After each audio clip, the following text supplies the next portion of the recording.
Hello, this is Ben here.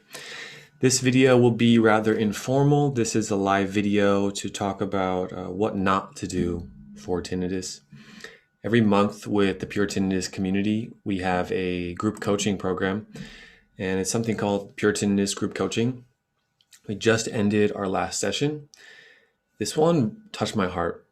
I say this with humbleness, and I say this with your trust that so far the group coaching sessions, when I first started it, there weren't many people. It was a small group, and we've kept with it. We've kept with the consistency now for about 1 year. Next month will be our 1 year anniversary. What we've learned is the project has grown over time. This community has grown over time. The most recent group coaching session was very heartwarming because there was a gentleman who shared their story about how they developed tinnitus 2 months ago, and they found our community, they found our videos, they also had some other support, and within 2 months, their understanding of the system, of what are the healthy inputs to the system, of how to get better, their understanding is incredible. So I'm very proud because one of the main missions of Pure Tinnitus is to provide high quality information so that when someone goes online to search for help with tinnitus or understanding what is tinnitus, that from the very beginning, within the first few days, even maybe even the first few videos on YouTube or the first few blog articles on Google, they can find high quality information that does not only explain the medical understanding of tinnitus as the auditory sound, but takes it to another step, another level of the full holistic managing of tinnitus. In my hands, I'm holding tinnitus retraining therapy. I'm not sure if you can see that or if that's backwards, but this book was written by Dr. Jastroboff and Jonathan Hazel. It is based on a lot of the research and the science that explains the model of tinnitus, of what you need to know. Uh, this is slightly too dense for some readers, but for me, I read it, and I would recommend considering getting this for yourself. Tinnitus retraining therapy, implementing the neurophysiological model. So, and we just came out of a really positive group coaching session.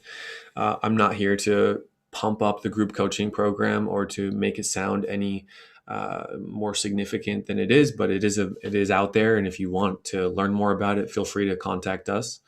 I also wanted to make this video to say thank you to the YouTube community because we've passed 8,000 subscribers, and anytime there's a little milestone, we like to celebrate because it's always nice to be grateful and thankful for what we have in this life.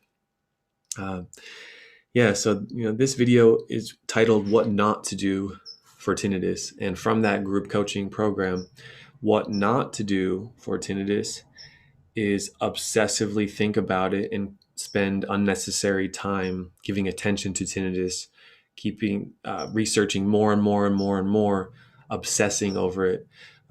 For someone who has a logical mind that likes to solve problems, tinnitus can be very frustrating because you might reach the end of a road where your doctors say, "Look, sir, look, madam, there is nothing to solve here. There's nothing to solve.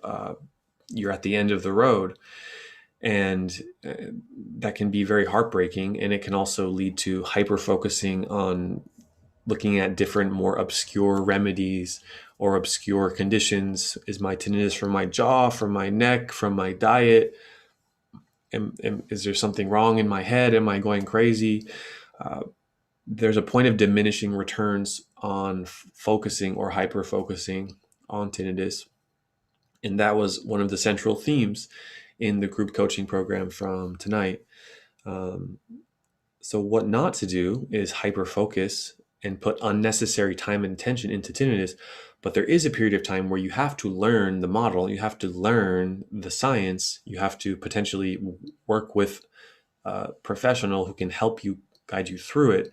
So there is a valuable time for that, for knowledge, But once you understand the model, we don't need to hyper focus and obsess over it, because the habituation cannot be forced any faster than your brain and your body naturally allow it to happen.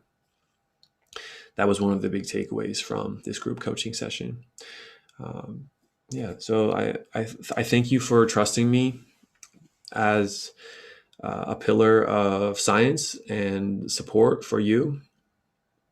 It touches my heart so deeply when I have patients who find me online and we work via telehealth, and they explain to me that they were suicidal. Their tinnitus was bringing them to the point of considering suicide. That's how much anxiety, depression, stress they had in their life, and insomnia, sleep problems. And it's very touching to hear from them that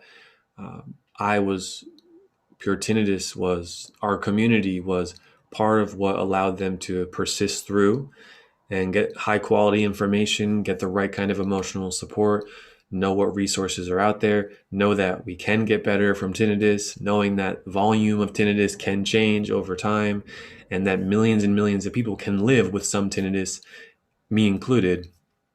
Sometimes it gets louder, but it's not going to dramatically change my life. Many people are living happy lives, even going through very difficult periods of tinnitus. So, I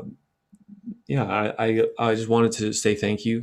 Say thank you for anyone who's watching this, and for giving me your valuable time and attention. And it means a lot to me. And I promise to uphold the highest level of science and credibility and accountability in this process. So big thank you. And please, I want to know you and where you're from. I don't get to meet many of you, unfortunately.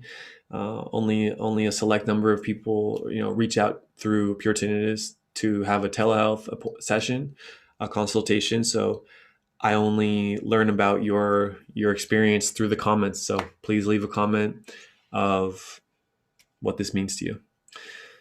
Well, thank you. And this is Dr. Ben signing off.